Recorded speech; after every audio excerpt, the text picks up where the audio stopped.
Pastor Ryan here as we come to week 34 of the Wesleyan Catechism. We continue in the third section talking about the Lord's Prayer. We're at our next to last week. So next week will be our last week. And so this week we look at the phrase, lead us not into temptation, but deliver us from evil. So Wesley understands that this way. The word translated temptation means trial of any kind. And so the English word temptation was formerly taken in an indifferent sense, although now it is usually understood as a solicitation of sin. St. James uses the word in both of these senses, first in its general, then in its restrained acceptation. I can't say that word well.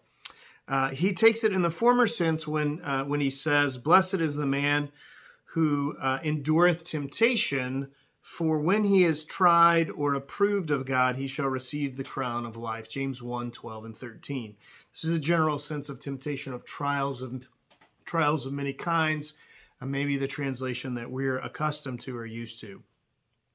He immediately adds, taking the word in the latter sense, let no man say, when he is tempted, I am tempted of God. For God cannot be tempted with either evil, neither tempteth he any man. But every man is tempted when he is drawn away of his own lust or desire, drawn out of God in whom alone he is safe, and enticed, caught as a fish with a bait.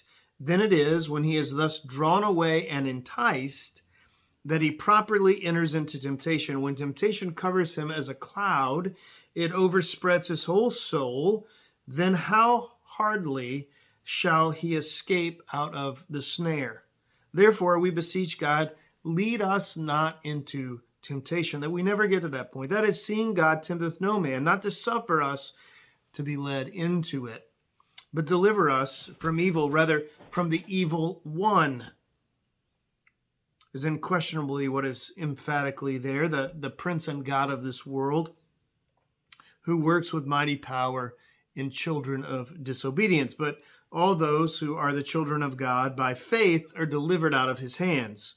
He may fight against them, and so he will, but he cannot conquer unless he betray their own souls. He may torment for a time, but he cannot destroy, for God is on their side, who will not fail in the end to avenge his own elect, that cry unto him day and night, Lord, when we are tempted, suffer us not into temptation.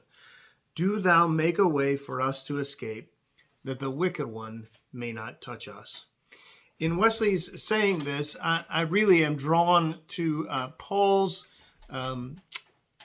just extended kind of foray or discussion of the sinful person that lives in us, our flesh, as Paul often says, the sinful nature, and the spirit who war with each other. In Romans 7, he talks about that. He says, why do I do what I don't want to do? I don't do the good I want to do. In fact, the evil that I hate, this I keep on doing. And what we are praying here when we say, lead us not into temptation, but deliver us from evil, is we are acknowledging that in the many trials of this world, in the tests that we go through, the difficulty of circumstances, we are easily led astray, and we are enticed of our own sinful natures, the desires of our natural person, apart from the Spirit of God, to do evil. We're inclined toward evil. And so we're praying to God that he would deliver us, that we would turn to him, be found in him, and that the Spirit may work in us in such a way that he might indeed deliver us from temptation so that we may not sin. Amen.